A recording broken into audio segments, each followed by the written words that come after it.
We've been waiting for this moment.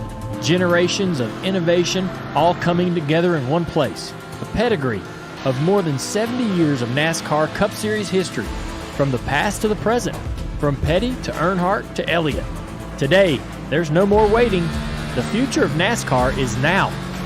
Drive the next-gen cars today on iRacing and step into the next generation of racing.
We welcome everybody here for the ACOG iRacing Series inaugural opening event here for the Next Gen League, running here at the virtual Auto Club Speedway, getting set to go green here in just a moment.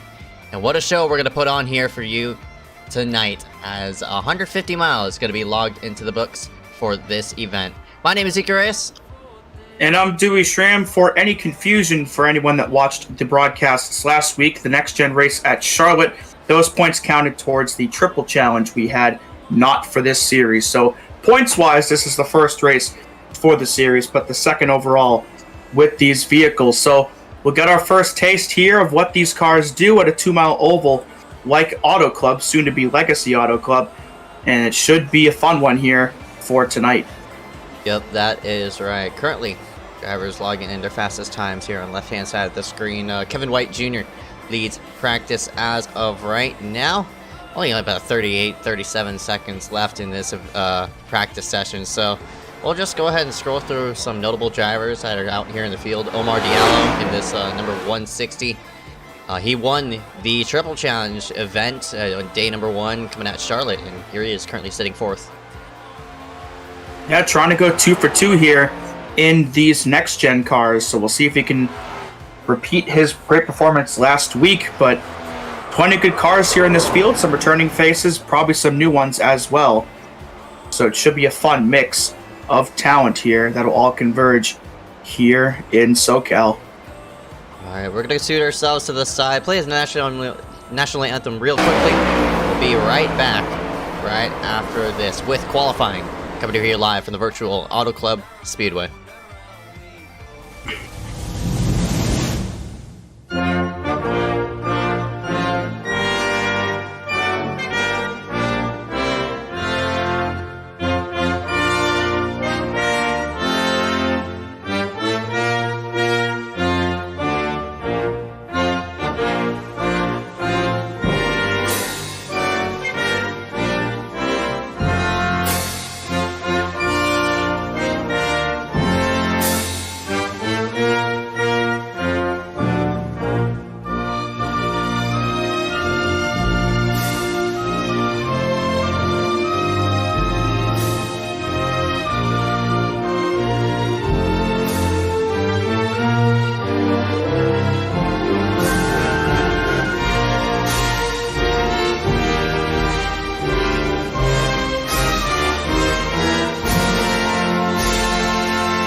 And we welcome everybody back here live for the ACOG iRacing Series Next Gen League. Currently qualifying underway as of right now. Drivers logging their fastest two around this D oval. We'll just go ahead and pull up standings here on the left-hand side of the screen, as nobody's yet to log in a lap, but eventually we'll see some times being logged. And as I say that, Hunter Up, currently fastest. And we'll see if that time will stand, but still a whole bunch of cars yet to put laps down, so we'll see what the rest of these guys have for that 61. Harry Grindle puts down a lap in second, and just as he does that, Julian Ritchie in the 11 gets himself up to P2. Yep, that leaderboard is going to start to expand, as now we're just about halfway through this qualifying session. Kevin White Jr., see him in front of your screen. He's going to log himself, looks like, into third. Benjamin A. White currently holds himself in second. Hunter Up, still on top of the board. There's Jackson mentioned the 69 puts himself into third. And Harry Grindle, his second lap, puts him to the top of the board. Good run for the 70. We'll see if that's good enough to win the pole. Yeah, Harry, another person who won one of our triple challenges. He won the Dirt Series coming out Lanier, and you could also tune into the Dirt Series tomorrow, 9 p.m. Eastern Standard Time, per usual, and he's going hopefully going to repeat at the track he just won at just 6 days ago. So for Harry, looking strong here as he transfers himself up top, but we still have yet to deplete the qualifying time. We still have 1:43 left out on the racetrack, and some more drivers logging around. This is a 68 of Daniel Camosa. I'm not sure if he's run here in Ice Car before, but whether he has or not, we'll see how he fares here tonight. Yeah, he's run a few races. I remember him running a few races, though. And he is teammates with Harry Grindle in that number 70. And speaking of Harry Grindle, still P1 with just about a minute left in qualifying, and it looks like half the field still yet to take time, so there could be some strategy here in not taking a lap, maybe hoping to avoid a potential first lap incident. Of course, you know, a lot of people probably still aren't familiar with how these cars drive, especially, you know, at maybe specific tracks, so it would not surprise me if we have some early contact. So maybe some people towards the bottom of the leaderboard hoping to stay in the back and try to make their way through it and stay back there for a little while. I mean, you saw the situation unfold at Charlotte. There was a ton of wrecks during that first beginning of the race, but then once we got set and everybody situated themselves finally halfway through the event, we now had some great racing out on the racetrack between the front runners. So hopefully with a lower down count here tonight, we should see some cleaner racing, and as well for a longer race, it should be interesting to see on how all these drivers will fare out here for tonight. Yeah, a bit of a steep learning curve last week, but hopefully that learning curve not as steep this time around. But that'll conclude the qualifying session here. Harry Grindle will win the pole here for tonight's inaugural Next Gen Series race here from Auto Club. And as these guys get themselves ready to complete their little warm-up session, we'll pull up some track info here on your screen. There we go. 2 miles in length, located just outside of Los Angeles. Of course, this is the oval configuration. Time of day, it's a noon session time, so it should be a pretty hot racing surface. Pit road speed of 50 miles per hour, 4 tire sets for these drivers to manage, and fuel window looks like it's not going to be a problem tonight.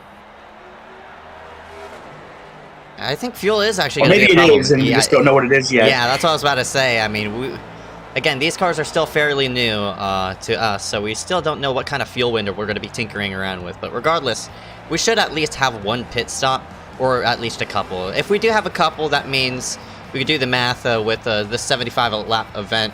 We'll go ahead and pull that some more race stats here on the bottom right. This is a 75 mile, I mean, not 75 mile, but an 150-mile event, so 75 laps going to be logged, and if there are going to be 2 pit stops, you want to pit every 25 by the looks of it if you want to even it out.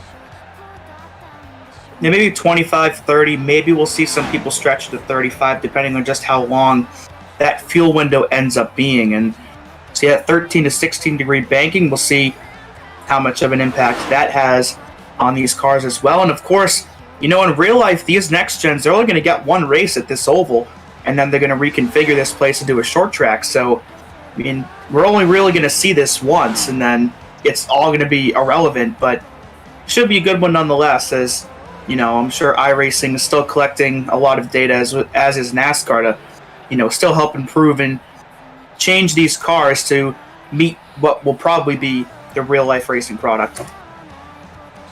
Yeah, that's right. I know in the behind the scenes of iRacing, they've made a prototype track of what is to be the new California Speedway, so it should be fun to see on how it'll all go once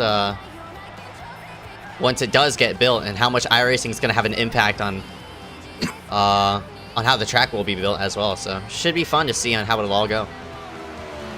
Yeah, and like we were talking about last week, you know, the cars that these guys are driving right now and the ones they drove last week at Charlotte, they're probably not going to be the same cars that these guys drive by the time this season wraps up. Because again, they're probably going to be editing and modifying a whole bunch of stuff as we get closer and closer to the on-track debut of these cars. So it'll basically be just week-to-week adjustments, and, you know, offline practice sessions or postings during the week, you know, may benefit these guys well when it comes to running for points in this series.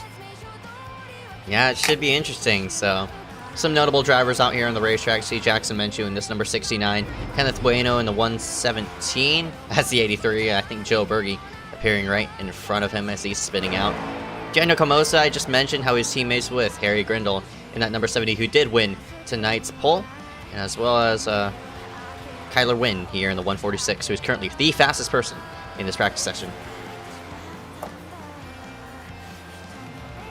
Kyler Wynn, always one to watch there in the 146. I don't think he's ever won an ice car, but he's had a whole lot of top 5, top 10 runs. So we'll see if maybe this summer series is where he can finally break through and score that first ever victory.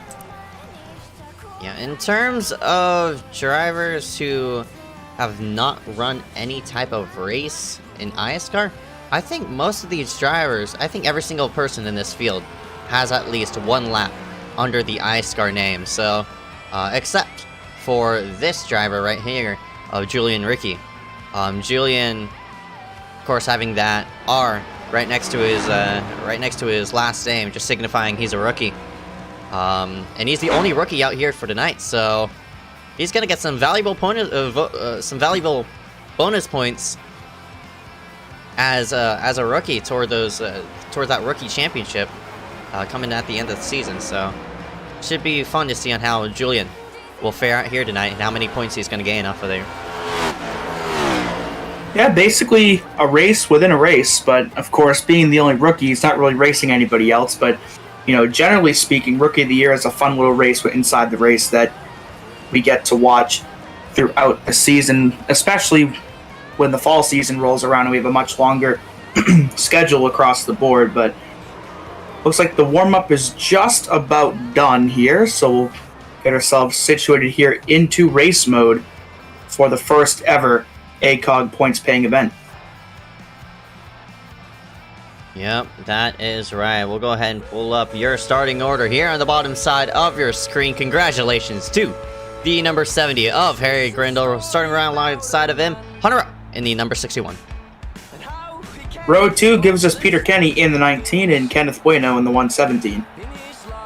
Row 3 going to be Ryan Kendrick in that 00. Benjamin A. White right alongside of him. Row 4 consists of Michael Bianchini in the 154 and Jackson Menchu in the 69. Kevin White Jr. going to consist in row number 5, and running out the top 10, Bridger Olson in the number 59. And the rest of the order is going to be shown on your screen. Find your favorite driver and hopefully they'll win here for this event. And there's a lot of notable drivers outside this top 10 as well. You're going to have to watch out for them as we progress with this opening lap. Yeah, much shorter field this time. Just about 20-ish cars here running tonight, and I think we had a full 43 or close to it last week at Charlotte. So hopefully less cars means less wrecks. I mean, it doesn't always happen, but maybe. I hope so. I mean, we wiped out more than half the field before that halfway point on that 67-lap event at Charlotte. So to have a full 20 drivers, or 22, out here tonight to log in all 75 laps would be definitely an accomplishment race-wise, and as well as for the spectators out here watching for tonight's event. Speaking of, thank you all for tuning in tonight for ACOG Next Gen League. Race number 1 out of 6 going to go into the books here in just a moment. We'll go ahead and ring up our race statistics here on the bottom right one more time. 75-lap event, 150 miles going to go into the books, and just a simple, straightforward race from this point forward. Yeah, can't really get much simpler than that, I guess. But hopefully, simple is better in this case. So, pace out of turn 4 here. Harry Grindle, Hunter Up will lead us to the green flag. We'll see if the 70 can try to win the inaugural ACOG points-paying event here as the pace car slides itself off of pit road, and we're just about ready to get green here. All right, the 70 of Grindle is going to stack up the field. Green flag is out. 75 laps going to go into the books, and already some big moves being made up on the high side. That's Jackson Menchu taking it 3 wide. No time wasted at all. If you see a gap, go for it, I guess. As they'll go 3 wide into turn 1, we might go 4, and Omar Diallo's in some trouble on the bottom. Hopefully he's able to save that car. And somebody else was not. There are a couple cars going around here. And looks like we're still green for now. Oh, no, we're not. Yeah, so a quick caution yet again. And I thought they had it all gathered up. Yeah, I thought they had it gathered up too, but we do have a caution regardless. A lot of contact was being made. And you saw the 18 of Aaron Brown. Oh, looks like it was... Is that Dominic? Yeah, it might have been Dominic. And he chopped into the 160, and then there's Aaron Brown, and I think that's William Schmidt in the 79 getting into it with him as well. Yeah, into 1. I think this all started back with the 86 just coming down on the 160, maybe not realizing he was there. And Omar ended up getting into William. And I think Aaron might have just lost it on his own right behind this.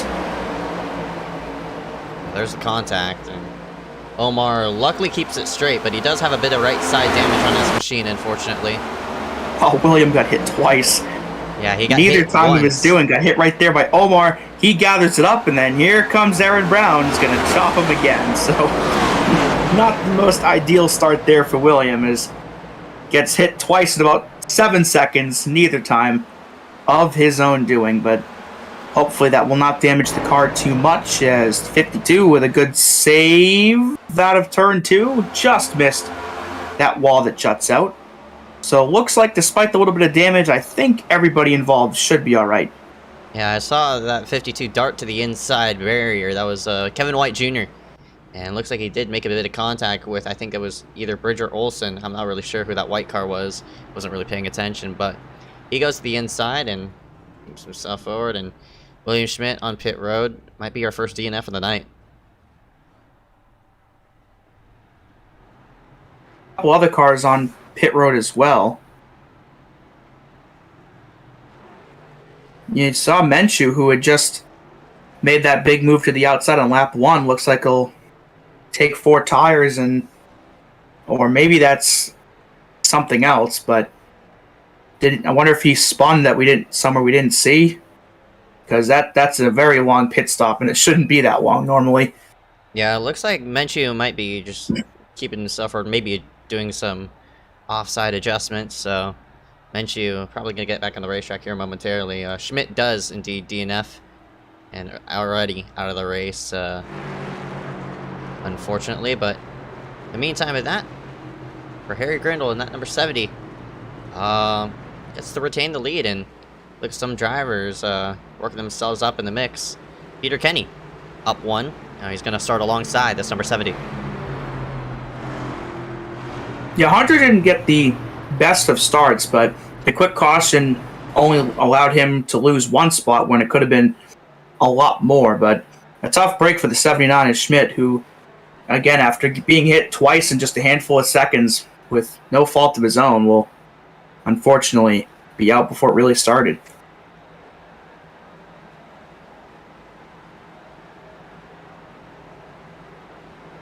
I would say it's like a similar trend of what we saw last week.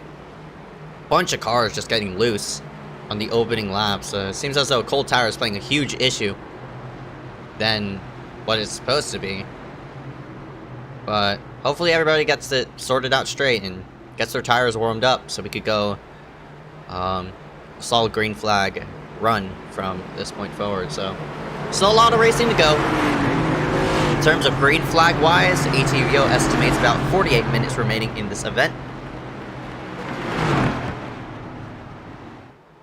And that is not including caution, so I'd say still an hour watch time to see on who will come out as victor here at Auto Club. And I don't think this is going to be the last caution of the night either.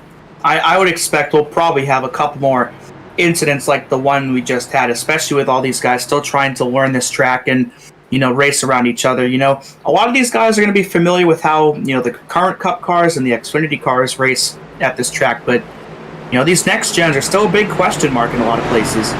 So you think you might know, but you might really not know at all. Yeah, that's, I definitely will take your word for that, as the pace car will scoot itself down onto pit road. Harry Grindle, the number 70, will lead the field to the charge yet again. This time he goes a bit early. Nice will fan out the field just a bit. We'll see if Harry is a sitting duck. Yeah, that's another question mark with this next gen. How much of an impact will the draft have? And we'll see if this ends up working out like a plate track, or if he can keep himself up there in the race lead. And it looks like it might go 4 wide here in the middle of turn 2 with Omar Diallo. Oh, that's not Diallo, but looks like they're going to get that without issue, as a crossover move by Peter Kenny down the backstretch gets into the back of Brindle there into turn 3, maybe trying to shove him up the hill, but the 70 will prevail and hold on to that top spot. They'll look no further. Here comes Rupp on the top with help behind him. Whoa, one car really sideways. I think that was Olsen on that number 59. Oh, it looks like it was Benjamin A. White. He keeps it gathered up and straight. Harry still leads this thing as we might go 3-1. Rupp's going to really send it down to the bottom here to turn 1. He's got the nose underneath the 70. We'll see if he can make it stick out of turn 2.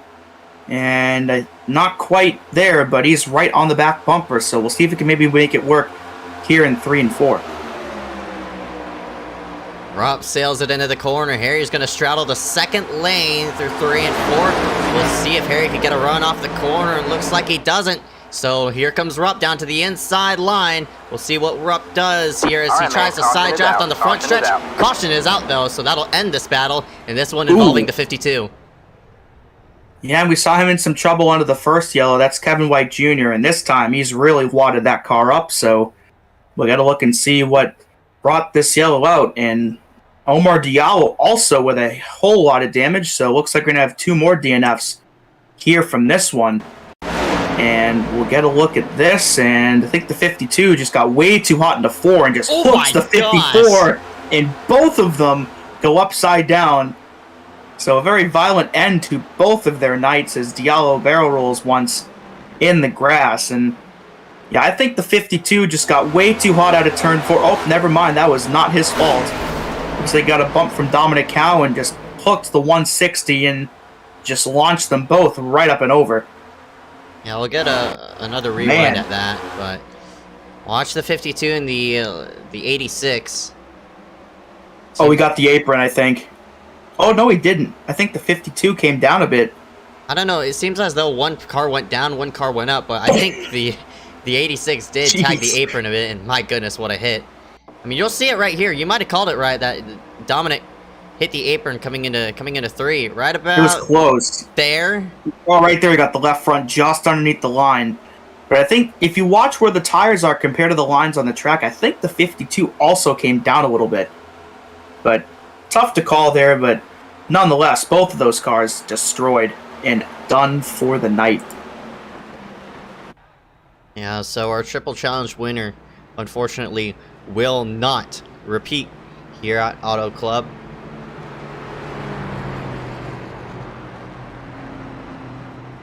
Never seen a car get launched into the air like that before. Yeah, me neither. That's a new one. Yeah, that's a new one. I mean, that's just iRacing physics at its finest. iRacing's not meant for crashing, and you know, if they do crash, it's pretty wild.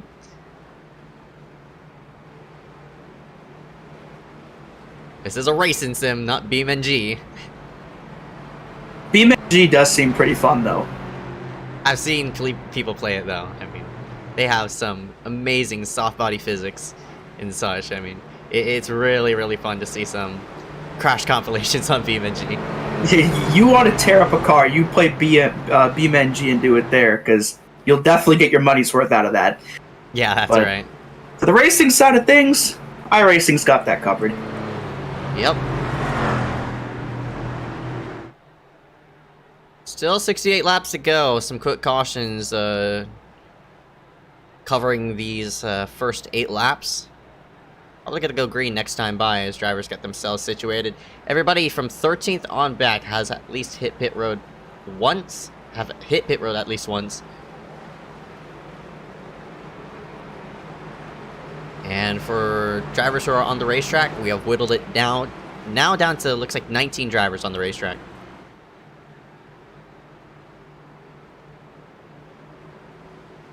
So again, like a similar trend of what we saw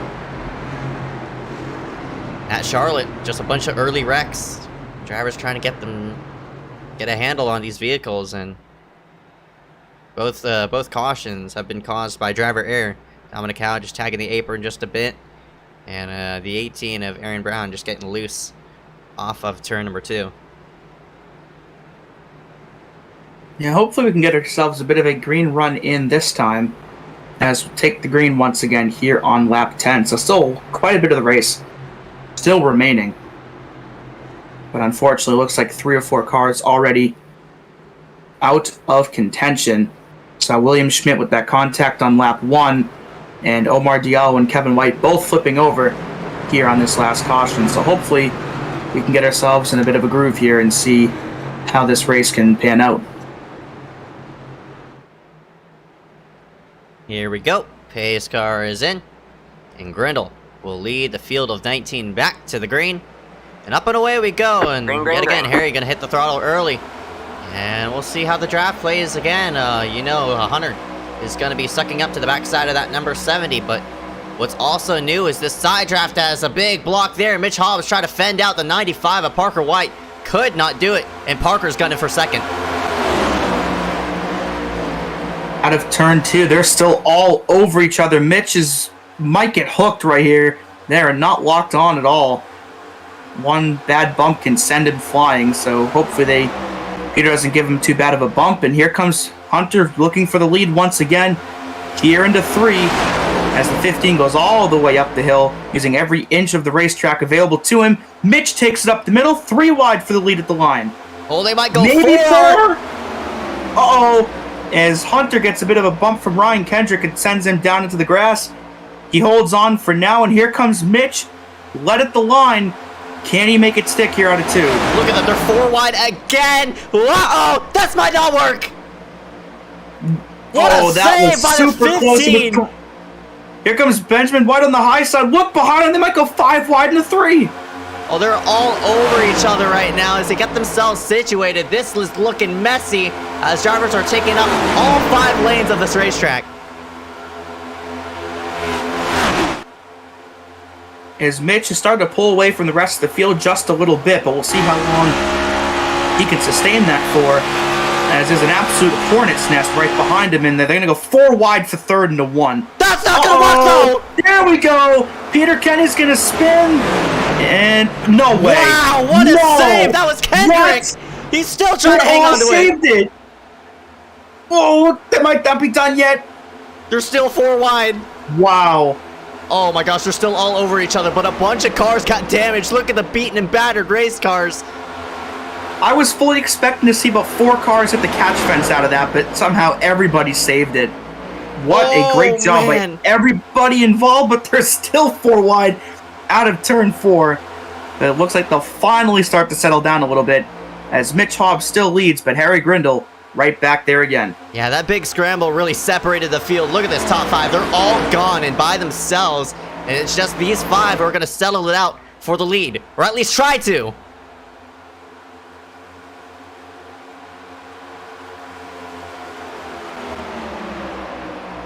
Hunter up in the 61. Has a bit of right side damage off of that exchange. And you see this gap between 5th and 6th. This is Jackson Menchu in the 69 leading this one. Whoa! Oh, man, that was close. That was Cole Woody in the 71. He chopped in front of Peter's nose. Nearly got turned, but it seems as though he kept the car straight.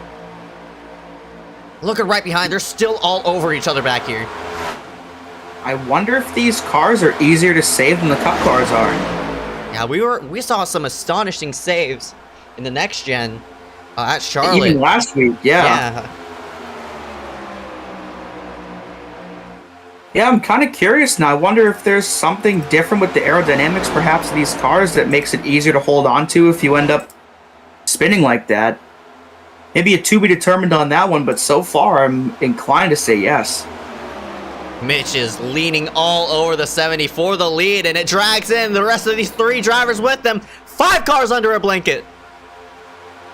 And these top 5 have pulled away from the rest of the field by a good 2-3 seconds as Mitch is trying his hardest to hold off that 70, but he won't be able to block them all. And here comes Hunter up the outside. He'll make a move to the inside. He thought about it, but he'll take the outside this time instead. Yeah, he thought about it, but Mitch decided to go a bit lower, just defend out that lane. Not necessarily a block, but just fill the gap of where he was going to go. And now Rupp couldn't make the move, but, I mean, he's filled up the high side. But look at Harry. He leans on the quarter panel of the 89. Here goes Hunter. And Hunter's getting a huge push. Yeah, look at the draft at work right there as Benjamin White's going to push Rupp, and Mitch is going to get into the 70. And we'll see if Harry can hold on to it. The answer to that question is yes, but the caution is going to come out regardless. What a save from Harry Grindle. We'll rack him up and do it again. That was impressive. Oh, yeah, that definitely was. And that might say to your point, these cars might be a bit easier to save, but boy, they do make a lot of contact. And you see this shot of all these cars down the back straightaway with all this damage and such. This is going to be really interesting to see on who's going to hit pit road and such, but looks like, I think Mitch came up, Harry went down. Same situation of what we saw with Omar and Dominic. But and did a great job gathering it up, but yes, he was still sideways enough to trigger the caution. But man, what a save regardless. And probably saved his race as well. And probably some others as well. Because that could have been big behind him. Mitch got into the 70. The 70 of Grindle was just trying to follow Hunter and Benjamin right up against the barrier, and Mitch ended up tagging the quarter panel of that number 70, and luckily, oh my goodness, kept it straight. Man, the amount of cars who are going to have damage off of that green flag run is going to be insane. So, I'm going to probably have to pull up the pit panel because should be interesting on who does hit pit road and who doesn't. Well, that goes back to my point about, you know, these cars potentially being easier to save. You know, I wonder if the same amount of damage might not affect the car's performance as much as it might affect the current Cup car, and that's also something to watch for as this race goes on in the ones in the future. Where you maybe get doored by somebody like Harry just did, but he might be all right. Where if that happened in the current Cup car, it might put him down some RPM. Oh yeah, that's definitely true. And pit road's open, and it seems as though the election to stay out might be the bad one because only 4 drivers stayed out on the racetrack from Hunter Rupp, Benjamin A. White, Mitch Hobbs, and Joe Berge. So I'm interested to see on how old tires are going to hold up for them. But there are 17 laps, or 18 laps, including cautions, though. We got 3 between those 18 laps. But regardless, they're going to have some tire wear that they're going to have to deal with this upcoming run. Now the question is, how is it going to compare up to all these drivers who are Gonna take on 4 tires. Should be interesting for sure. But that was obviously the longest green run of the night. And we'll see how these 4 right here fare off the restart. As there's Hunter up in the 61, qualified that car on the outside pole. Currently sits in the race lead. Benjamin White sitting in second right now. Started himself in 6th. I think everybody up here started in the top 10. Oh, no, Mitch looks like he started a bit further back than that. But the top 3 that stayed out have all had pretty good nights so far. And we'll see what Burgee can do here off the restart as well.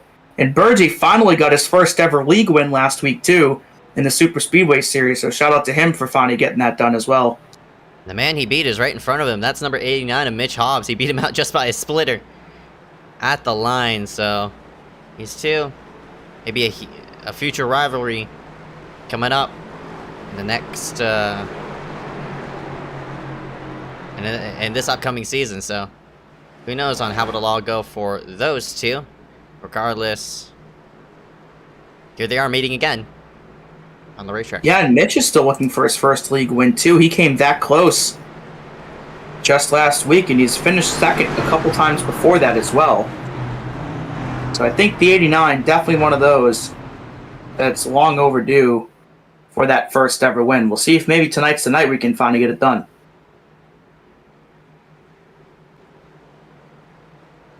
I'll have to see. Gonna have to restart ATVO. Do apologize about that, but we'll get that up and rolling ASAP. But right now, for all these drivers on the racetrack, gotta go green here in lap number 19 out of 75.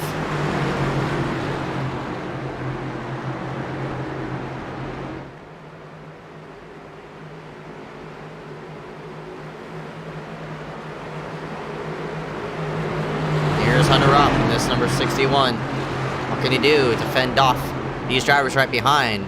The first time he's going to start up front, Harry Grindle, number 70, who was your leader, is going to be all the way back in 12th. Pace car scoots itself on in, and we're up. We'll go early. Back up and away we go. Green, green, green. Green flag back out here on lap number 20 as we might go 4 wide here right off the restart. As it looks like a couple people may not have gotten that good of a start. And indeed, we are 4 wide here into turn 1. Back up front, Mitch already back into second place in front of Benjamin White.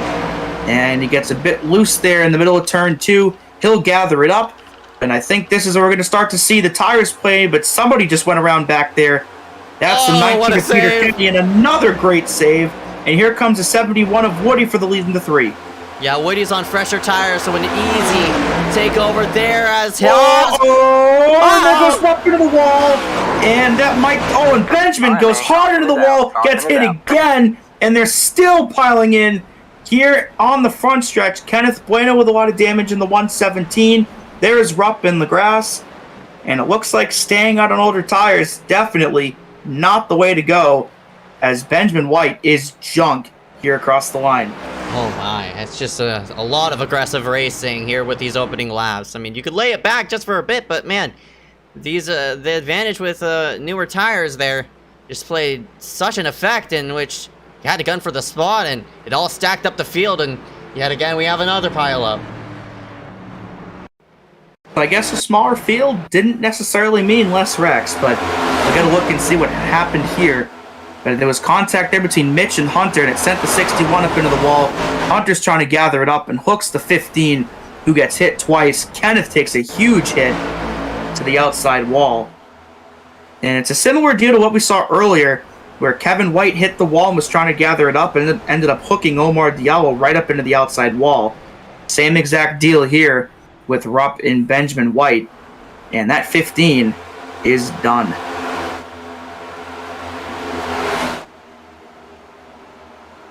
Yeah, Rupp couldn't keep it against the barrier, ended up hooking the 15, and man, look at all the cars just pile in because of it. Nothing Kenneth could do either. He got hooked, I believe, by the 18. No bueno. So another slew of drivers are going to hit pit road. Going to come up on 50 laps to go, most likely, once we do take the green We'll take a look at every single car because I think some has to be. All these cars have some type of damage. As Benjamin is mad he's at not the happy. 89, just letting him know. Yeah, he is not too thrilled with Mitch. So I guess he figured out pretty quickly that wreck was not Hunter's fault. But and quite honestly, I see nothing wrong with that. Benjamin didn't just wreck him, didn't hook him, didn't do anything to ruin his race. Just gave a tap and said, "Hey, you know what? I didn't appreciate what you did there." And I think that's harmless. I think that's exactly the way you go and do it. Yep, that's right. Because tearing up other people's stuff, that really isn't the way to get your point across. So, props to Benjamin on, even though his race is over, for, handling that in a mature manner and just giving him a light tap versus just junking him. Yeah, Mitch has definitely been pretty aggressive here so far tonight. Of course, the contact earlier with the 70 of Harry and the contact there with Hunter. So I guess Mitch isn't making that many friends out here tonight, but hopefully the next 50 laps he can change his fortunes in that department. Yeah, man, it's been hectic, and we're only 23 laps out of the scheduled 75. Just a lot of over-aggressive racing right now, and it's created situations in which everybody's just about running over everybody. I mean, you see here with a D-oval like this, in which the draft plays such a role. There's just bound to be some kind of contact once these drivers get themselves together, and man, we're whittling down the field now, just to 16 drivers, and I don't think cautions are over yet. Yeah, I didn't know if this race would become one of attrition or not, but as you approach 1/3 of the way through, it looks like that might just be what we're going to get here tonight. And I think Mitch might have just received an EOL penalty. Or maybe not. Yeah, I'm not really sure what he's doing. Reset some things, get himself back into position, but Cole Woody has regained the lead off of this exchange. And we'll have Joe Berge in the 83 right behind him, who's blinking just a bit. We know how blinky played an issue in the Super Speedway side. Hopefully that doesn't pose an issue here tonight. As the field sets themselves off, green flag yet again. Up and away here as Cole deciding to have the whole pack go at the same time. And man, look at these drivers are getting set to go squirrely again, coming into one. Matter of time before they go 3, maybe 4 wide again. Cole and Mitch side by side into one. Somebody just washed up in the middle of turn 2, and that's going to cause another incident here. And they're all going to hold on again. Unbelievable save once again. I'm not sure who those 2 cars were, but both of them with really impressive saves. And Mitch Hobbs clears for the race lead into turn 3. Yeah, so we're going to go 4 wide.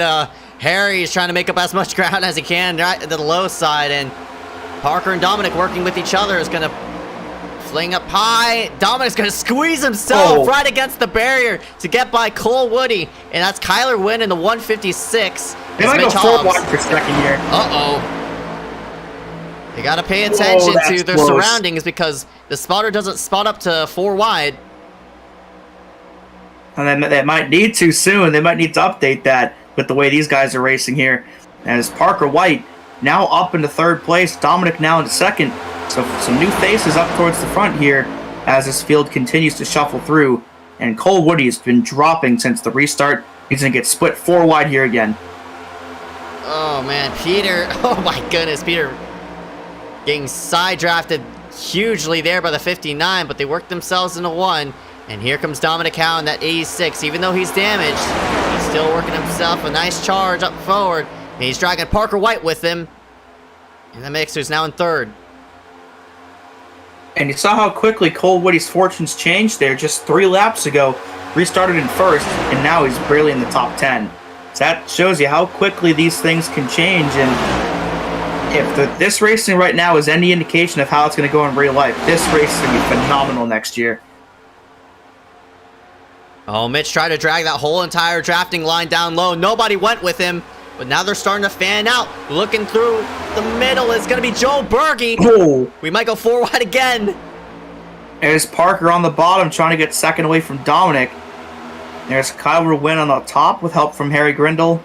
Dominic will come up and try to feed off the draft. We'll see if we can get a run on Mitch in the 3 as they go 4 wide again here for, I believe, 5th.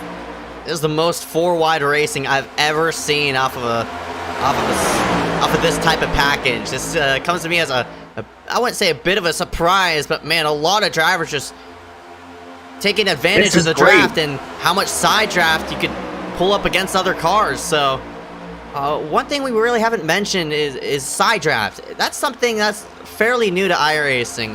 Once you get a car side by side, the trailing car could pull some downforce off of the leading car and pull them back just a bit. You'll see it here between these two cars right there. There's a 71 and 70, Cole and Harry. If Cole wants to pinch down to 70, he's going to drag him back just a slight bit, but you'll definitely see it on the front stretch of what I'm talking about, because these drivers get really, really close down here at the front, and here comes Cole. He's going to lean his front right to the quarter panel, that 89, textbook maneuver, and he goes to the front. Yeah, and just as quickly as he went from 1st to 10th, now from 10th back up to 1st again.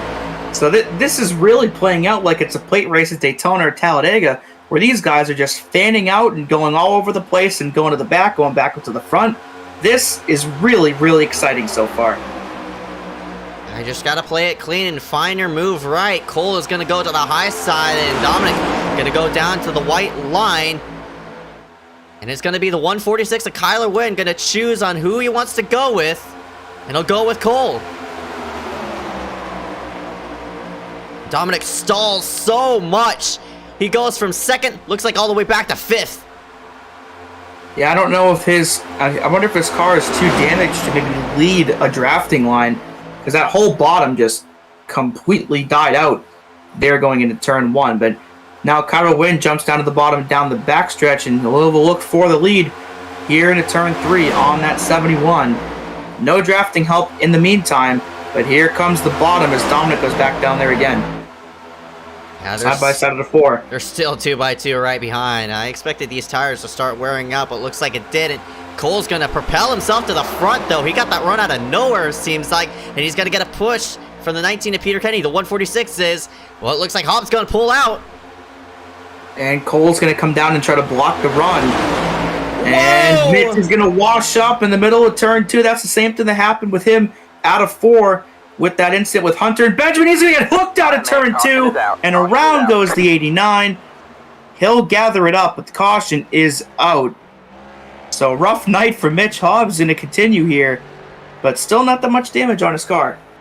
Oh, man, I'm surprised.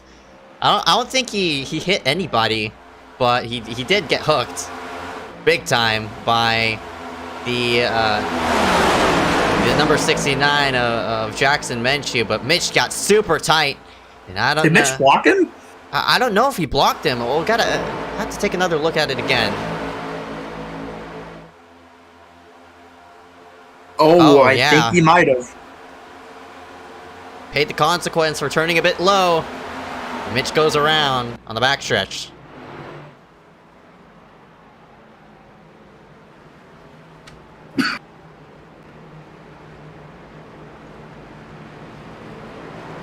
Yeah, definitely not the best of goings here for Mitch so far in tonight's race, but, you know, still a good chunk of the race left.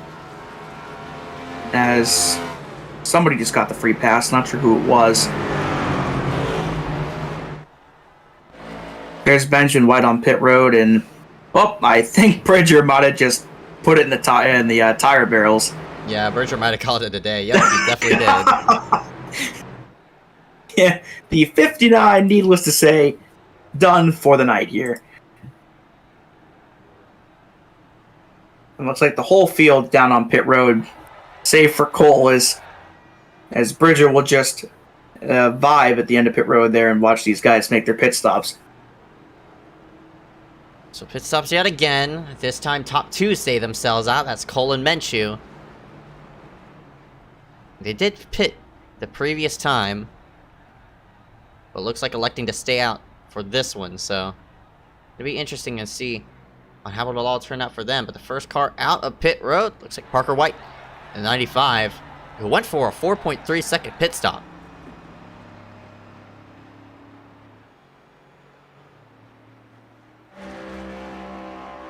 So Peter Kenny, the first one out, technically with tires.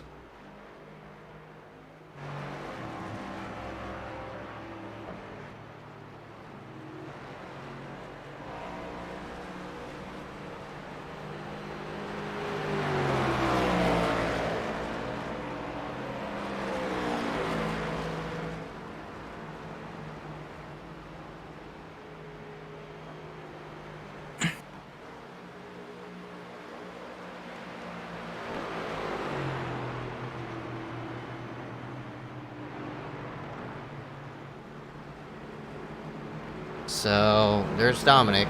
See him sitting with a 16.8 second pit stop. Cole Woody, where he sits on top of the board. Menchu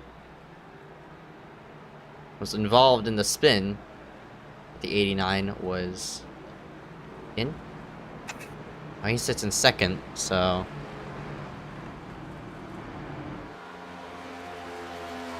lots of drivers taking on a bunch of damage repair. Harry, he sits in fifth, but I mean, look at the amount of damage. Look at the amount of optional that he decided to pull on to his vehicle. So 36.49 second pit stop. I'd say that's about 20 seconds of optional that he pulled on. Kendrick, he had a bunch of damage, nearly spinning earlier. He elected for optional repair. Mitch Hobbs, of course, involved in that spin. 52.2 or 1.2 second pit stop. Win going with a minute and a 7. Just a bunch of drivers electing on with optional damage after that that exchange. So or the whole collection of them, really. Yeah, that's right. I mean, your leader as well, Cole Woody. He has a bit of right front damage. I mean, the only damageless car I see might be Jackson Menchu in this number 69, but he does have a couple incident points on his name right now. So hard to tell what the damage is with the paint scheme on that thing. Yeah, that's right. Looks like one of those paint schemes that they had on the next gen when they were first testing it, so people couldn't figure out what the car looked like. Oh, that's very true. Well, it's doing its job if that was the intent. Indeed. Pace car gets stuff off onto pit road. Cole Woody, Jackson Menchu lead us back to the green flag. And we're underway here with 42 laps remaining tonight. Or 41. Usually we'd see a standalone driver dominating this race, but it seems as though a lot of drivers have been leading laps. So I can't yet make a hard hit right behind. Oh my! Caution is out. Oh my goodness! Who is that? That's Daniel That's the Camosa. 68 of Daniel Camosa. He got launched completely out of camera frame and might have just gotten over the top of the fence. Holy crap! That was big. I think he got hooked right here. We'll see. Oh, just lost it. He overcorrected. Oh my. Man. And hits the top of the wall and comes flying back down. Yeah, that was just one of those deals you just get a tad. His bridge is sitting still on pit his road. roof. But that's one of those deals you just get a tad bit loose at the bottom. You think you might have it, and you just overcorrect straight into the field and launches over the top of the fence. And wow. Yeah, wow. That takes out, I mean, looks like... not much else can say about that besides wow. Yeah, I mean, that takes out Wynn, that takes out Camosa, and that might also take out Bianchini. And the man who watched it all unfold will get an onboard shot. This is Jeremiah Bethune. Oh my goodness. Oh, we got lucky as Bianchini Wow. bounced off the wall as He well. spun down to the bottom just in time right there. Man. Reminds me a bit of the incident at Charlotte a couple weeks ago where Ryan C got loose on the bottom on the apron in turn 2 and overcorrected it just as he had it saved and got clobbered by Josh Berry. Reminds me just like that, as he just barely got loose on the bottom and that definitely overcorrect sent him flying right up into the fence. Yeah. So we're down 3 more cars, and I think we're down to only 12 or 13 still out on the racetrack. Yeah, we're not even halfway yet, so... My goodness, that was a... Might be lucky to have 10 cars finished. Yeah, I know. Such a violent wreck right there. We might not have much of a race left within these looks like only 10 cars out on the racetrack right now, so... This race has been caution-filled so far, but... Man, it's been action-packed too. I mean, a bunch of 4-wide racing. Good here tonight. I mean, obviously, they're wrecking a lot, but this has also been a really exciting race so far. And racing, I quite honestly wasn't really expecting to see either, because I don't know what you really could expect going into these next-gen races, but again, if this is any indication of how it's going to run in real life, I think NASCAR is a good product coming into next year. Yeah, that's right. I mean... Because this in real life would be awesome, especially the full field of 40 cars. Yep.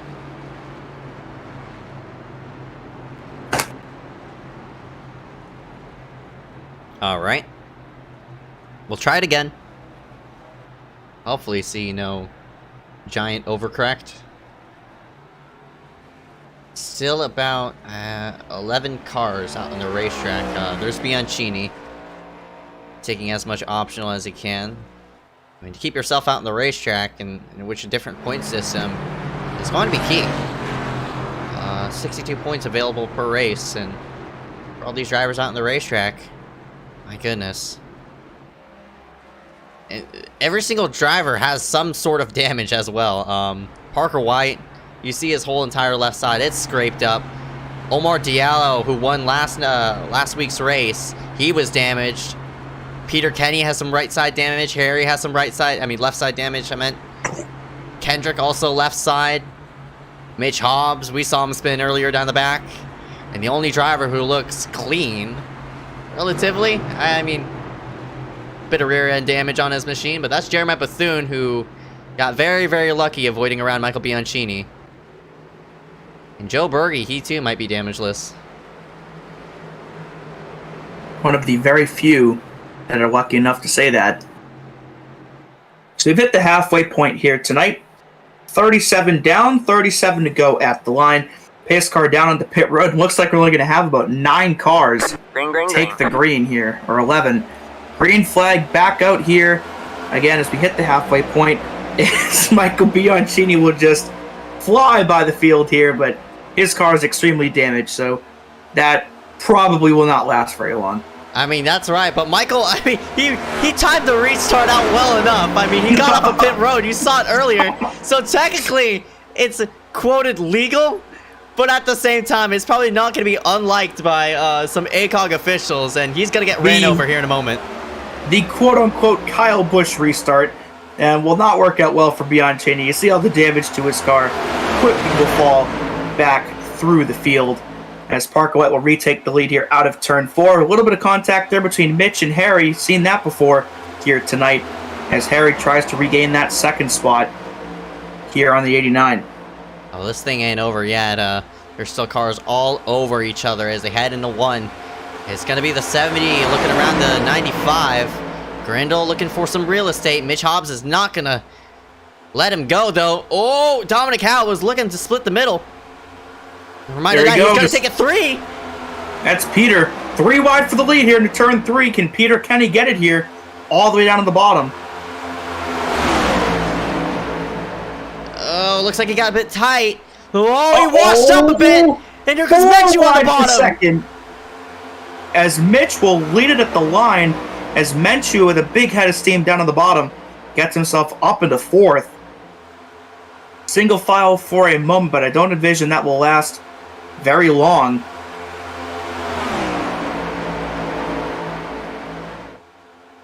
Whoa, Bergie getting a bit Big wiggle for sideways. Bergie there.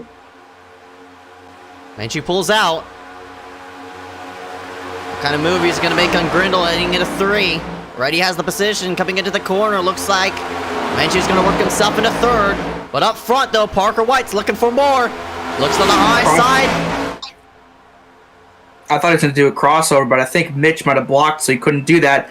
Harry's going to throw it down into the apron and try to get a nose underneath the 95 here into 1 to try to get that 2nd spot back. And I think he's got it here. We'll see if Park can get a good run out of 2. But with Jackson taking it 3 wide, that's going to hinder the 95's efforts there. And Menchu may end up being the one that takes 2nd, and indeed he does. Always looking for and more. Gunning for the lead now. Yeah, he looked for more there as Parker really falling back as Peter's all over him. Here comes Menchu, and will Dominic Howe work with him? At the line, it's going to be Menchu will lead the lap. They're trading the lead like you see at Talladega around 2010, 2011 with the old plate package we had. It's reminding me of this, and it's really, really fun to watch. Yeah, still a handful. Still a lot of laps to go. We have yet to cross that lap 50 mark. Menchu trying to break the draft like an IndyCar. Oh, Parker White might have got put in the wall by Mitch, and here comes Harry on the inside. Yeah, it's going to hinder both of them, I think. And we'll see if Harry can make this pass work out of 4. And remember the contact earlier between Harry and Mitch? Harry probably remembers that and isn't going to give Mitch a whole lot of breathing room here as Mitch is trying to side draft to keep himself there. And that's not going to end well as Peter Kenny and Ryan Kendrick both go hard into the outside wall. And the caution back out once again. I don't know what Hobbs was doing. That was not going to work. Oh, man. Yeah, Mitch has been an absolute menace out there tonight. And unfortunately, he was trying to side draft to not lose any more track time, but unfortunately, I think he got into the 19 here. And nowhere for Kendrick to go either.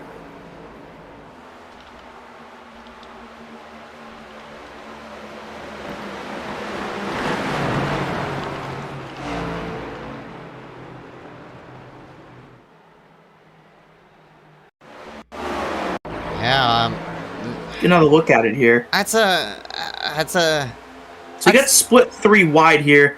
There's Parker and Peter up at the top. And Mitch just ends up hooking Peter into the outside wall. And Kendrick couldn't go anywhere to miss him. Just trying to side draft to not lose any more spots after being split. And unfortunately, just hooked the 19 in the process.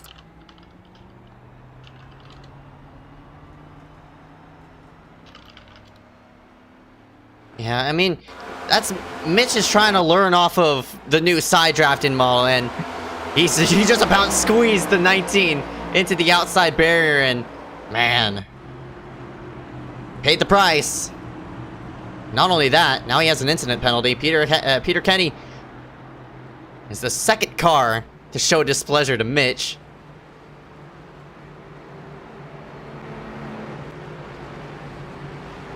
Yeah, the 89 not making very many friends today. And unfortunately now has that incident penalty. And not only that, he's not going to be in a draft, so he's probably going to be destroyed.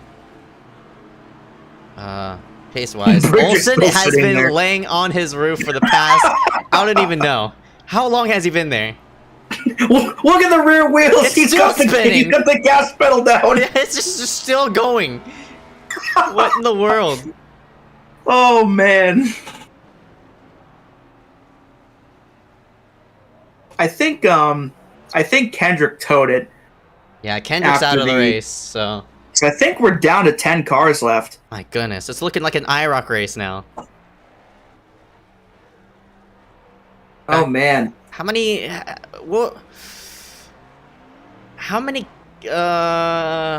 cars ran in IROC? Like, what was the biggest field count in IROC? I'm pretty sure you knew this. You probably know the statistic because you're the brain of that. So I think towards the very end it was 12, like SRXs now. Just 12? I want to say I might have been bigger fields back in the 80s and 90s, but I think like right around the series ended, I think they were doing 12 per race. Which might have been the basis that SRX went off of when they decided their field size. Mm-hmm. Which, by the way, if anybody did not watch SRX at Stafford last week, I do recommend that you go back and watch that broadcast and watch the future ones because it was an incredible race. Yep, that is right. I mean, that even watching it from the TV, and typically, TV broadcasts don't capture the essence of what it is like on the racetrack, but man, you knew the racing was good as soon as they took the green flag for the first time there. And I can't wait until iRacing decides to go ahead and grab one of those SRX machines and scan them. Because once they do, oh boy. And I was fortunate enough to be able to see that Stafford race in person. And, you know, for anybody watching that lives near a track that SRX is going to the next month, if there are still tickets available, I highly recommend you go and buy some for it because it was an experience unlike any other I've had in my whole life. 10 out of 10, do recommend.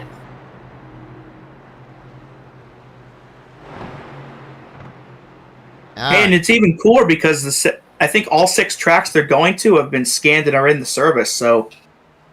Yeah, they're going to... They got the hard part done. Yeah, that's right. They went to... Oh, actually, there's one track they don't have scanned. Oh, no, which one is it? That's Slinger. They don't have Slinger on iRacing. That's like something... they should, though. They should. They should have had Slinger on there. Slinger would be awesome on here. Yeah, it would. And that's like a... That's a big... I mean, you know... A big local track that...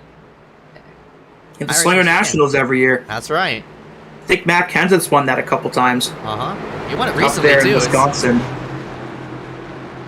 Well, back on the virtual side of things here, we're getting ready to take the green here with 28 to go.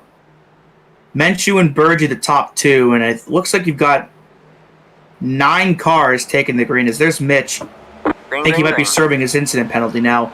Green flag back out. Menchu with a good jump on the bottom. And as more cars retire, it's less of a draft that these guys are going to have at their disposal to try to pass the leader.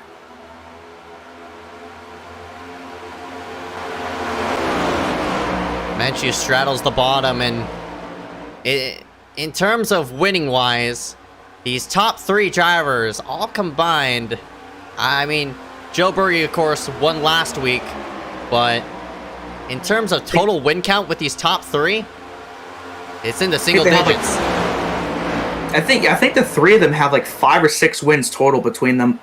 I think Menchu's won, I think, twice. I think Grindel's won twice. And Burgee finally broke through last week. So how nice would it be for the 83 after finally winning to just go back out there and do it again, not even a week later?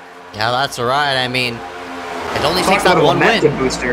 Yeah, that's right. I mean, you talk about momentum boosting, and since he got that win, who knows what kind of hot streak he's going to go on. As Menchu is throwing some... I don't like to say he's throwing blocks. He's trying to break the draft.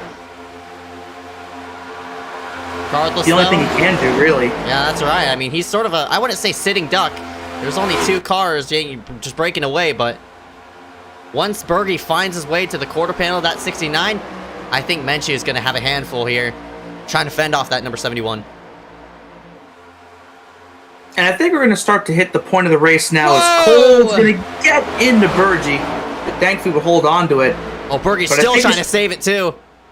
But I think we're getting to the point of the race now where if you have a lot of damage, you're going to finally start to, you know, fade out of the draft. Now that there's just less cars to try to latch onto. As Bianchini, you see him there 10 seconds back. Mitch, about 27 seconds back since he had to serve the penalty. So we only have 7 cars in this main group. Actually 6. Bethune's lost the draft as well. So a very, very small group now that's going to duke it out here for the win. It's 25 laps to go, so... I don't think these drivers have to pit, because they did pit this previous caution, excluding Minshew. But now, we're going to see what kind of moves are going to be made off of this exchange. Minshew throws a huge block on the 71. Pull them outside, pull them inside, but can't block that, though. Can only block so many times. But, you know, if I were these guys, you look at this field, you only have 6 cars that look like really have a chance to contend here from here on out. I would just ride it out like this till about maybe 5-6 laps to go, and then try to start making some moves so you don't end up losing any more guys out of this pack. Because if you end up in a situation where they wreck a few more times, you end up with literally 2 or 3 cars left. There's not really much anybody can do in terms of passing. Yeah, but the question is, how much is your tires going to wear during those 25 laps? I mean, Minshew stayed out, and he's now starting to fade back as Berge works around him. Parker White's going to work himself to the inside. We go 2x2 into 3. And just like that, Minshew looks like he's going to drop from the lead down to 6th in just 2 laps. So we'll see how long his tires can keep him up there, or if he might become the next car that's going to lose the draft. Parker's still sort of getting sandwiched by Harry and Dominic as they work into 1, 3-car tango. The one to dance is Berge, now to the inside of Cole. For the lead. He's there. Works to the quarter panel of that number 71.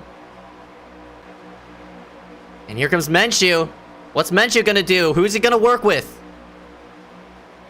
Whoa! Berge got super tight right up off the corner. He's gonna fall back a bit as Cole breaks the draft. And for the briefest of moments, they're single file, but there goes Harry and Parker White. Both are going to get by Berge here on the bottom. Dominic thinking about taking it 3, but, you know, with how small this pack is, he's got nobody behind him now. So for right now, Dominic's just going to have to focus on pushing other cars rather than hoping somebody else pushes him. Oh, Minshew took 2 peaks into 3, a bit hesitant with that move, and now he makes the move to the low side, but he's getting a bit tight. Whoa! Can you make it stick as Berge takes it all the way up to the top? And Cole will block him up there. As a 71 will try to break the draft again, and he'll lead at the line. 20 to go next time by. Cole's doing a phenomenal job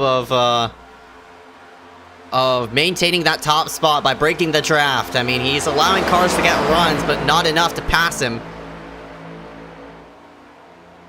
We'll just have to see how Berge will like to pass him. I mean, they've all shot down to the bottom, but it seems as though Cole just pinching him enough. Not like super huge. Not like super hugely, but that's even a word. Enough to keep that momentum stalled out, but Berge looks like he got the run off the corner. 20 to go at the line. Who's going to get it? As Minshew takes it 3 wide. Cole leads at the line. And we'll see if they go 3 wide here into 1. Looks like they're going to. Oh, looks like Berge side drafted off of that 71, and to the front goes Minshew. Berge's still trying to split the middle. Here comes Harry. We're going to go 4 wide. Almost 4 as he had the left tires underneath the apron there for a moment. As Cole's looking at this, wondering, I wouldn't mind these guys all wiping each other out right now. But they're good for right now as Harry tries once again to get second. He's already gotten 3rd. We'll see if he can go 2 for 1 here in turn 1. Well, they're mounting up another charge as Minshew works to the bottom side of Harry. So, oh man. All behind Cole still. Berge needs to do the same maneuver like he did off of 4 that previous lap. Get a run off the corner and get alongside of him. Oh, there you go. He got a run off the corner there. Berge looking to sniff off that quarter panel of the 71. Here comes Grendel. He has a monster run. Where's he gonna take it? We'll see. He's gonna go up the middle. It looks like he can't. But that's the thing. It's like Berge keeps getting these runs on the bottom, and he's able to pull even with Cole out of 2, but then doesn't have enough to make it stick. Because here comes Grendel taking it 3 wide for the lead up the middle. Minshew's gonna take it 4 wide for the lead, almost. I think he smartly backed out right there, realizing they were probably gonna wreck if he kept it there. But Berge keeps getting these runs like out of turn 2, but then just doesn't have the drafting help to make it stick, and he ends up losing the momentum again like he just did. That would have been such a badass move by the 70 of Grindle, taking it 3-4 wide into 1, but here he comes with another run, and he'll take the lead away from Cole, or at least try to. We'll see if Cole can mount up another charge. Well, there's Menchu right there as well. Well, this thing ain't over yet. Oh, no way. Whoa. There's Cole all the way up to the top.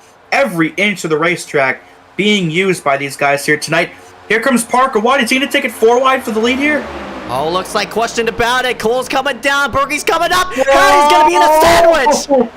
Uh-oh. Near contact there between the 70 and the 71. Bergey's got help from Parker White here down the backstretch. Here comes Menchu back up the middle as Grindle gets split 3 wide. And that's going to drag Dominic back up into this pack. Oh my goodness, this racing is insane. But Cole somehow filters to the top again out of nowhere. The 3rd or 4th time he's done that tonight. Yeah. Here's Menchu again. Oh, looks like Berger didn't elect to go with Menchu. So he files himself back in line. And Menchu's run stalled out a bit. Oh, man. Look at the set that Dominic had right there in the middle of turns 1 and 2. Yeah, we really haven't talked about Dominic nor Parker White. They've sort of been sitting 5th and 6th. Well, I think they're doing what I might have suggested. I think they're just sitting back there, maybe almost expecting these top 4 to eventually end up wrecking each other. And if that's the case, then they can just go right by them and pounce and get the lead away. Because they haven't been nearly as aggressive as these top 4 cars have. Oh, no way. Menchu leads it at the line. And he's going to be able to clear Cole. Cole's probably looking for a crossover. Couldn't get it there. Blinks a bit.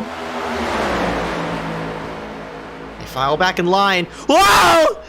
Oh, my.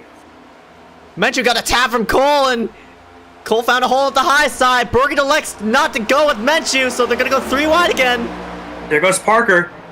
And here comes Parker making his move. And Menchu's going to drop all the way back to 5th now.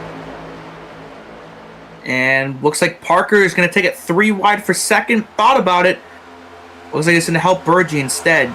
And there goes Menchu taking it 3 wide up the middle for 2nd. Just like that. 2nd to 5th, back to 2nd again. What a move by Menchu. He works himself back and he's looking for the lid. Uh-oh! He gets a tap from Bergie. And he's going to make contact with Parker White. And Parker goes hard into the outside wall. As Menchu is still trying to gather it up. He's going to lock it down here. And I would imagine this is going to be a caution. There it is.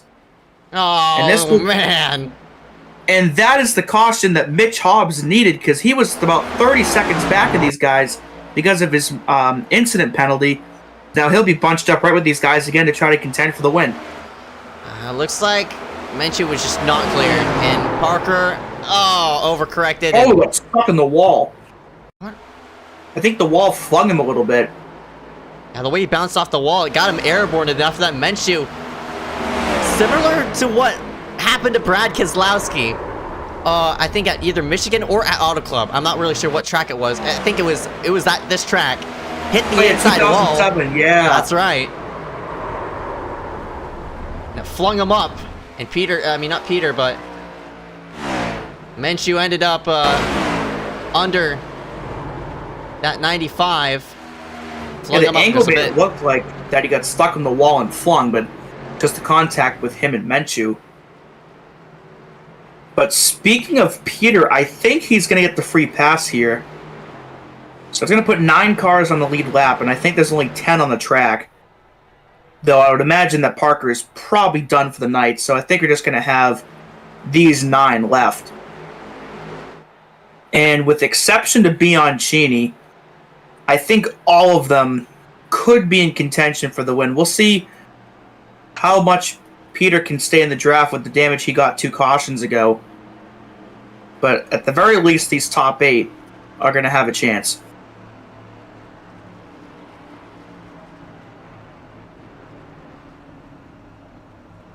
Alright, so pit stop times are going to be on the left.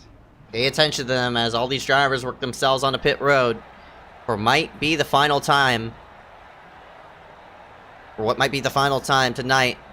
I'm sure everybody's going to elect on with 4. They'll have some fresh rubber to put down for these last, looks like 10 laps of tonight's event.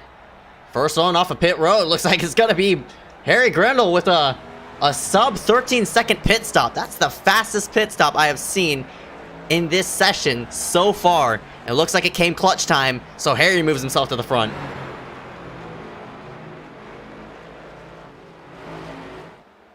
Yeah, our pole sitter back to the top again. We'll see if we can keep it there. As it looks like we're going to have 8 or 9 laps to go at the green. So definitely crunch time now for the rest of these guys in the field to try to get that win.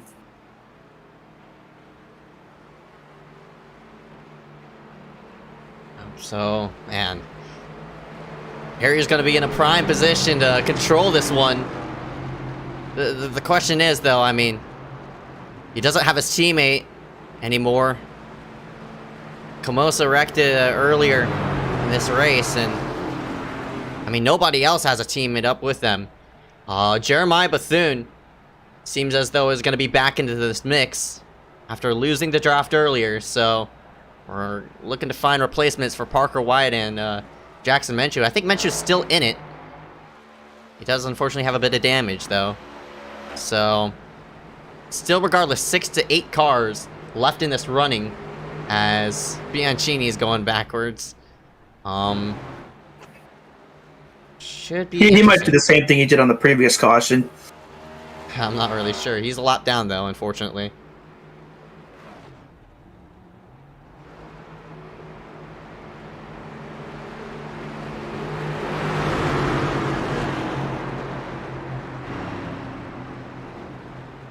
So the rest of the order right here is gonna be Woody, Grindle, Bethune, Berge, Howe, and Hobbs, and Menchu. So Hobbs is back in the mix. Bethune is back in the mix now, and Bethune seems as though, in my opinion, has the cleanest car out of all these drivers. But We'll see if he loses the draft again, though. yeah, unsure how we lost the draft earlier. Maybe he was laying back hoping to be a caution as there goes Bianchini again. So he'll... Yeah. Alright, so here we go. Actually, I think Michael might have been the free pass because Peter's still showing a lap down. Ace car's in. Green, green, green. Green flag, green flag. There's Time to go. Peter. Oh, so Peter's gonna do the same thing that Bianchini did on the previous restart. We'll see. He'll get up there for now. As you see Harry move up a little bit to try to block his momentum, but that's gonna open the door for Burge on the bottom. Well, I'm not sure what Harry was doing. He blocked a lap car. He's gonna play the price of the lead. See also Robbie Gordon at Sonoma in 2003. Here comes Cole up the middle, 3 wide for second. What's Dominic gonna do here? He's gonna go with the 71. As Burge is going to go all the way down to the bottom and try to block that bottom. And here comes Cole up on the high side. We'll see if he can get the round out of 4. Well, they're looking wide again as Hobbs is going to get left by himself. Dominic, look at the side draft off the 71. Going to stall him just a bit. So Berge, I wouldn't say necessarily a sitting duck, but he might be one here in a moment. I wonder if they're trying to avoid working with Mitch. Uh-oh! 3 wide again.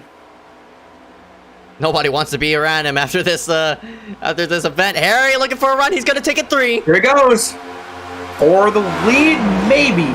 For second, yes. Almost contact there between Mitch and Menchu for 5th. As Cole holds on to the lead for now. 8 to go at the line. Oh man, so Cole slides it back at that. Oh, Berge pulled out. I thought Berge was gonna stay himself in line. Looks like no. And Harry's gonna go low. They're gonna go 3. Watch out for Dominic up there too. He's gonna run up on the top side. Here comes Mitch trying to get into the fray. Menchu's gonna get it up to the backside of Dominic. See if he can clear Mitch for 3rd here into 3. Looks like he will. As Burge gets shuffled back now, it looks like 6th or 7th. But I think Bethune might have damage of some kind, because he's just not going anywhere back there. He's sort of So vibing. he might have something going on that's preventing him from making any moves. Or maybe he's laying back. We'll see. Yeah, regardless, he's still in this lead draft, so it ain't over for that number 90 yet. Agreed. Harry's still looking around the 71, though. Can't get a run. But who's looking to get a run is Dominic Howe in that 86. He's getting a huge push from the 89 of Hobbs. Hobbs looking for some real estate. Looks like Howe's gonna peek to the bottom. It's gonna be Can't get enough. the nose under, though. Whoa! But now he does. Yeah, looks like Harry got tied off the corner, but Hobbs goes nowhere. Oh, there goes Hobbs! Mitch! I believe he had help from Dominic, and he's going to go sliding through the glass, or the grass, rather, as Mitch will fall out of this draft. It looks like Dominic's going to lose the draft as well, and Bethune might lose it as well, so we might be down to a 4-car pack here pretty soon. Oh my. They slot themselves back in line right behind Menchu and Berge. Maybe want to work with each other to get themselves up to this lead pack. I mean, to these lead drivers. Oh, this lap car might play a bit of an effect. Not Menchu, but this is Bianchini. He's going to leave a bit of dirty air for Cole. 5 to go. Bianchini's just going so slow, it's not going to really matter for him, so 5 laps to go. Cole is sitting all by himself, though. Yeah, Bianchini gets out of the way. And I believe that's Kenny, the next car up there. So it looks like he might get lapped a second time here. And here comes Harry into 3. Can he get a run on Cole? Yes, he can. We'll see if he can keep the nose under him out of 4. Peter's going to... I think he's going to end up pinching Cole. But there's contact between Cole and Harry. Harry's going to overcorrect it and kill the car there into the outside wall. Caution is out, and it's green-white checkered time. Oh, no. The same thing that Camosa did earlier. Just got loose on the bottom and overcorrected it and just flew up into the wall. I mean, I thought... This one, I wouldn't say like a similar scenario, but different situation. I mean... Harry's trying to, what you call it? He's trying to out-track the corner. Not expecting Cole's not to, because Cole's trying to find himself around Kenny. Cole was lower than what Harry anticipated, and unfortunately, Harry started to wash up off the corner, as expected to. I think they accordioned a bit, too. That's right. Because Harry got into Cole, and then I think Menchu couldn't slow down in time and got into the 70, then Burge ended up getting into Menchu. You see it all right here. Menchu gets him right there. There's Burge tapping the 69, and then Harry just takes a huge hit there to the outside wall, and his night is done. Oh, that's unfortunate. I mean, Harry, one of our top contenders, gonna be damaged and most likely out of the race. The man who started himself up top is not gonna have a shot at the win, as Bridger still having blush being rubbed to his head. But, man. So, free pass gonna go to Bianchini. And with another car eliminated out, so that'll water down the field, looks like to think. I feel bad for Peter. Yeah, 5 cars left. I mean, Peter, that's 2 cautions in a row. He hasn't gotten the free pass because Bianchini's been in front of him. And the 154 is, I don't even know how that car's still running.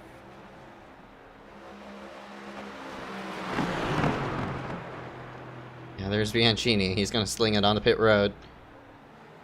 So, yeah, it looks like only about 5 cars left. I mean, add back on Mitch, who's going to be back in this thing after getting spun on the front. So Hobbs is going to be back in the mix. Oh, man.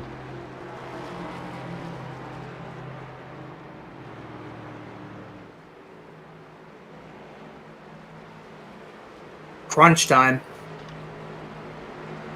That's right. I mean, the only person who I see out of everybody, every contender, who's really controlled this thing is Cole. I mean, he's probably led the most laps so far, just being up front and such. He's led 28 for right now, but question is, can he lead the last one?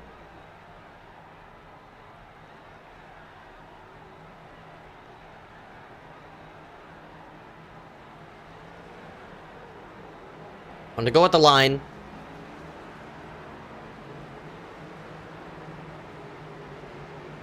It's going to be a 2 to go regulation start versus a green-white checkered.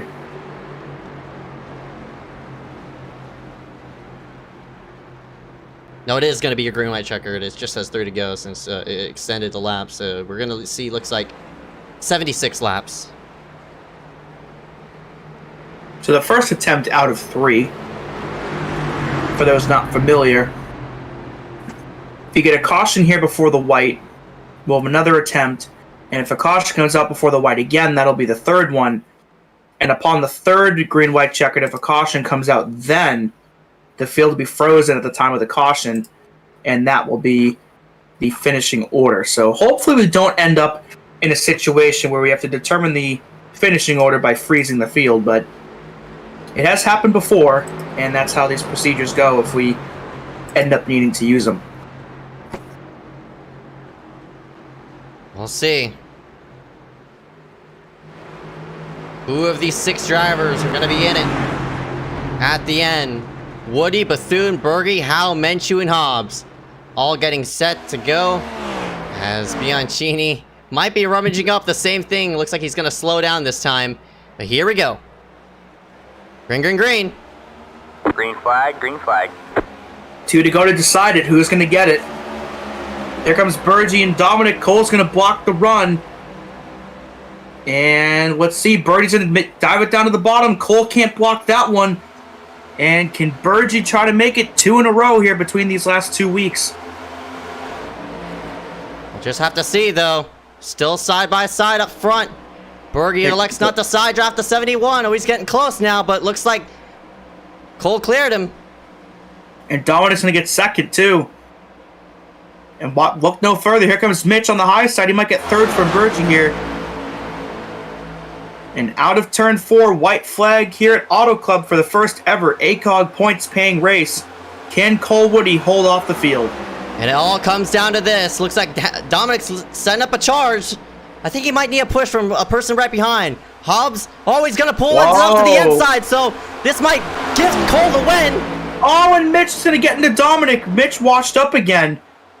And that's going to hurt both of them. Menchu's going to take it 3 wide down to the bottom. We'll see who Berge goes with. Dominic's going to block. They're going to go 3 wide for second. And that's all Cole wants to see right now. Yeah, that's it for Cole. I mean, he has a long shot ahead unless they come with some sort of run right behind. There it is. Out of turn 4 as they battle for positions further back. Cole Woody is going to take the win here at Auto Club as Menchu ends up getting second. And a job well done for the 71 of Cole Woody, who ends up winning what turned out to be a really, really fun race tonight. Not only that, I mean, he controlled this whole entire pack. That man led so many laps. I mean, he led 32 out of the scheduled 76. What a win for Cole Woody. Yeah, I think far and away the best car in the field here tonight, and proves it with the win. As we'll get ourselves the unofficial finishing order here as these guys complete their cooldown lap. And he'll burn it down here on the front stretch, as we'll get those results momentarily. Congrats once again to Cole. Great job here. Led just under half the laps here in tonight's race. Cole Woody once again wins here tonight at Auto Club. Jackson Menchu just comes up short there in second. Joe Berge won last week, third tonight. Dominic Cowan fourth. Mitch Hobbs fifth. Jeremiah Bethune, Michael Bianchini, and Harry Grindle are the lead lap cars. Peter Kenny and Parker White round out your top 10. Ryan Kendrick, Julian Ricky, Daniel Camosa, Kyler Wynn, Bridger Olson round out top 15. Kenneth Bueno, Hunter Rupp, Benjamin A. White, Aaron Brown, Kevin White Jr. round out the top 20. And here's your final 2 of Omar Diallo and William Schmidt rounding out the rest of the order. So, with that being summed up here for the 76 lap event, we're going to go ahead and drag in the top 3 for interviews here in just a moment. Here, coming live to you for Pro Strays for the ACOG iRacing Series. Catch you here in just a moment.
And we're back here live for the ACOG iRacing Series Next Gen League. Go and scoot ourselves here into post-race coverage. But man, let's go ahead and first talk about our event here tonight. Auto Club 150, race of 1 out of 6 for the Next Gen League. What a race we had. Yeah, similar deal, I think, to what we saw last week, where there was, quite a few incidents at the beginning of the night, but, as the race went on, they were happening less and less frequently, and man, the package that this race had tonight was unbelievable. And like I said earlier in the night, if this is any indication of what we see in real life next season, this thing could be a massive hit.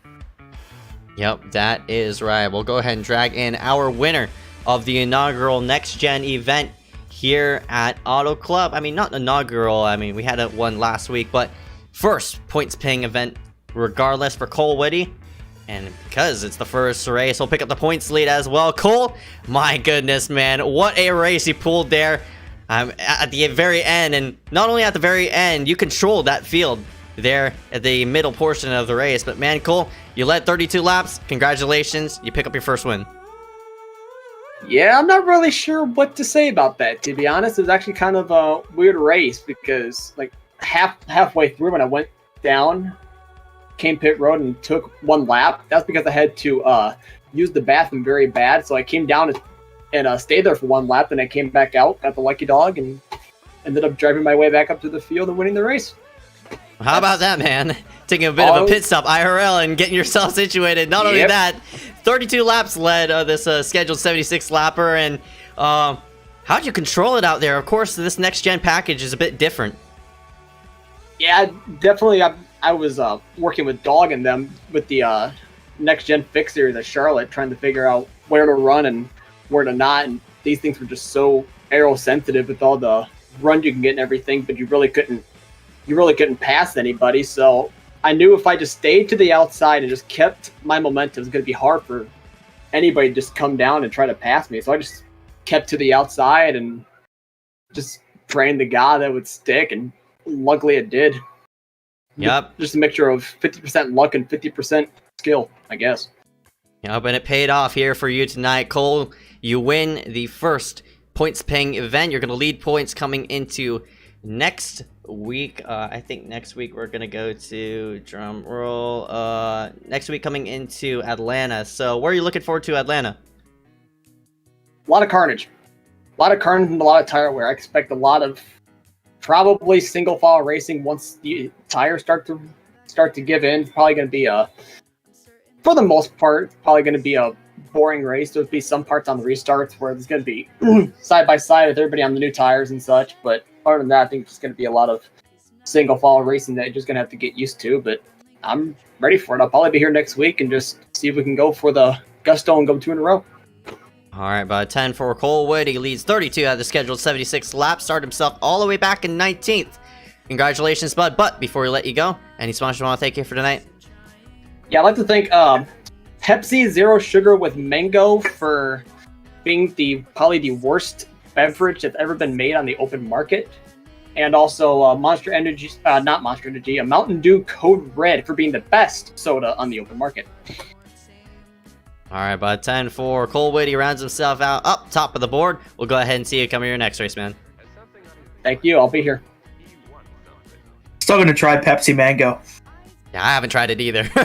We'll go ahead and drag in our second place runner up. Would be Menchu, who escaped all that last lap scramble. Into the booth he goes. And yep. All right, Jackson, got a copy? Tsunami, get that! Oh, sup, guys. Sup, sorry.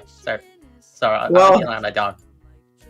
Well, enough with the dog. Got yourself a runner-up finish here tonight with one of the cleanest cars left in the field. First off, what are your thoughts on the package, and how was the race overall for you? Wasn't good enough, clearly. I mean, I didn't win, which is pretty embarrassing, but I actually have an interesting stat for you guys. Usually in last couple of interviews, I haven't had quite a few in a while, but my last oval podium in Ice Car, this is still Ice Car, this is not ACOG, this is Ice Car.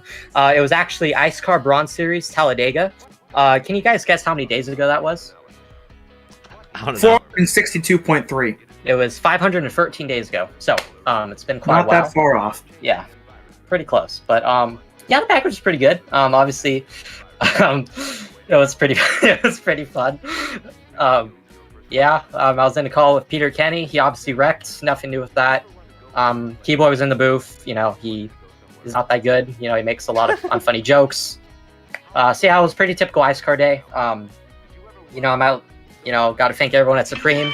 Max Zurich actually made me a clown car, but I didn't run it. But yeah. So yeah, continue.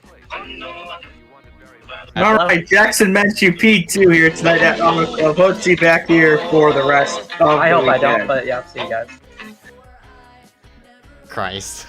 Yeah. God only knows what's going up in his head. We'll drag in our third place runner off here, Joe Berge, in this number 83. And into the booth he goes. Joe, you came off of a win just Sunday night, and here you are, back at it again. The momentum transferred, and you lead, you didn't lead, you led one lap out of schedule 76. And you were in that last lap scramble as well, and you escaped out third. Yeah, honestly, I could just say the draft package was kind of what caused that. Couldn't really pass here. Cole Woody, even without the draft package, I think you could have, I don't think you could have gotten past Cole. He was running the top all the whole time, and he was keeping it perfect, so I don't think he would have been passed. He ran an amazing race. Everybody did, back in that, or in the pack, everyone who was in there. Even Mitch, who wrecked like half the field, but we're not going to talk about that anyway. I don't want to risk it, and I don't want to risk being in the wall next race, but yeah, it was a fun race. Fun racing all around. I don't like driving the next gen cars, but I think this was my first full race with them, or no, second full race with them, and I think my opinions have changed a little bit, but I could also say that because half the field was wrecked out by lap like halfway, so can't really complain about it. The only thing I can complain about is the draft package, but aside from that, it was a good race. Didn't really get into much trouble. I kind of bonked Aaron Brown into the first lap wreck, so I apologize to him, and then I think I turned Jackson on accident as well, so didn't mean to do that, but aside from all that, it was a really good race. Fun racing all around. I'm not really a big fan of Auto Club either, but I mean, it can produce some good racing. So, as long as I make it out of that said good racing in a decent position, as long as it's not last in all of them people that were in it, then I'll take it. Yeah, you mentioned about the aero package, and Cole stated earlier that this package is very aero sensitive. In my opinion, like seeing up here in the booth, it seemed to be that way of what Cole said earlier. So. Describe to me the racing out there. I'm interested to see what your point of view was. It was intense. No doubt about it. There were people passing left and right. I know I said the passing was difficult. You could pass, but you just couldn't keep it. Passing people left and right. They kept getting runs. They kept losing the runs. Kept getting runs everywhere. Everybody ran clean. Mitch ran in that. Everyone ran clean. Mitch was also there. Even Peter was running pretty well. Jackson was as well. All them guys were doing a fantastic job. That long green flag, I think it was long green flag run. It's just the green flag runs we had where we had the good racing. It was awesome. I was getting a little annoyed with having to try to pass people over and over again, but when that happens, you look back on it and it's just like, yeah, that was really good racing. So, I can't be mad. I had a fun race. One of my favorite races I've probably done at, I don't know numbers, so I'm just going to say a 2-mile track. But hopefully I can keep it up. Hopefully I can keep it in those good positions. Hopefully I can keep running up front with people like Dominic and Harry, and even Parker at times. So this race was... it was fun, like I said, like a billion times already. Hopefully we can keep the momentum going as well for finishes. I don't want to jinx myself, but we'll see what happens maybe tomorrow if I make the race. I don't know if I will. I'll be in the race Sunday, though, but I'm not really good at dirt, so I don't think tomorrow's race is going to go as good, but we'll see what happens. Sunday, we're definitely going to try to keep it easy, though. Try to be there at the end. If I end up wrecking out and end up flying like Daniel Camosta did, then that's what happens. But yeah. All right, about 10 for Joe Berge, and the number 83 rounds himself out in third. But before we let you go, any sponsor you want to thank you for tonight? Obviously, want to thank Red Bull. Want to thank Ronald McDonald House Charities. Got to thank you guys for commentating and broadcasting this race. Harry for leaving me out to dry about a couple of times after I pushed him, but Cole, Jackson, all them guys for racing clean. Julian Ritchie especially for keeping the vibe very high, even though Peter was kind of not having that. But aside from that, I gotta thank all them guys for for putting on a fantastic race. Gotta thank you obviously for putting the fantastic race out as well. And for more to come, for more finishes to come, we'll see how that goes. All right, about 10 for Joe Berge, rounds himself out in the third position. We'll go ahead and see you coming to next race, man. Yep, thank you. That'll do it here. Yeah, any last second comments y'all wanna insert before we round out tonight's broadcast? Well, I'll just say this. I hope we see more of this kind of racing here in the future. Got Atlanta here for this next week, so that should be a good one as well. But that's it for us here tonight. But, if you want to come back here for the rest of the weekend, of course, you got 2 more races here in store. Tomorrow night, we've got the 358 dirt late models at Lanier. That should be an interesting one for sure. And on Sunday night, we got the trucks at Daytona for the Super Speedway Series, round 1 actually, for that. So 2 great races still to come on top of the one we've had tonight. Congrats once again to Cole Woody on taking the win here in tonight's race. And for Ezekiel Reyes, I am Dewey Schramm. Thanks for watching.